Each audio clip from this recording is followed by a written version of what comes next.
বয়স বাড়ার সঙ্গে সঙ্গে একটা জিনিস বুঝেছি, নিজেকে ভালো রাখার দায়িত্বটা অন্য কারোর নয়, নিজেরই। তাই ব্যস্ত দিনের মাঝেও নিজের জন্য একটু সময় বের করে নেওয়াটা এখন আর বিলাসিতা নয়, প্রয়োজন। হ্যালো এভরিওয়ান, আমি কোয়েল।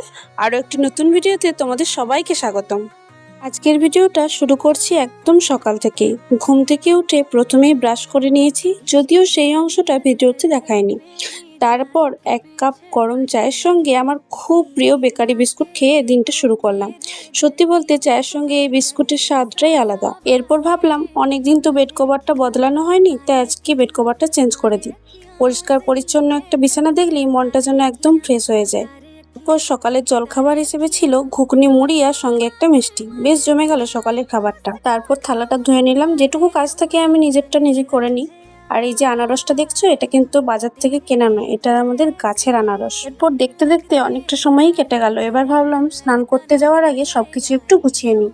মানে গোছানো থাকলে জিনিসটা একটু দেখতেও ভালো লাগে। হঠাৎ চোখ গেল আমার নখগুলোর দিকে। অবস্থা দেখে মনে হলো আজ একটু যত্ন নেওয়া দরকার। তাই নেল পলিশ লাগিয়ে নিলাম। যদিও নখগুলো অনেক বড় বড় হয়ে গেছে, অন্যদিন কেটে নেব। এবার বেশ সুন্দর দেখতে লাগছে, তাই না? যাই হোক, এসব বাদ দাও। স্নান করে আসার পর আমি ছাদে চলে গেলাম, জামাগুলো মিলে দিলাম। আর ওই যে বেড কাভারটা আমি তুলেছিলাম সকালে, সেটা দেখলাম মা কেচে দিয়েছে। ওটাই দেখে এলাম শুকিয়েছে নাকি। দেখলাম শুকায়নি। আর এখন তো কোনো ওয়েদারের ঠিক নেই, কখনো বৃষ্টি আর কখনো রোদ, এইভাবেই চলছে। তুমি সেই চুলটা বেঁধে নিচ্ছি, কারণ আজ আর চুলে জল দিইনি। তারপর করে নিলাম আমার বেসিক স্কিন কেয়ার।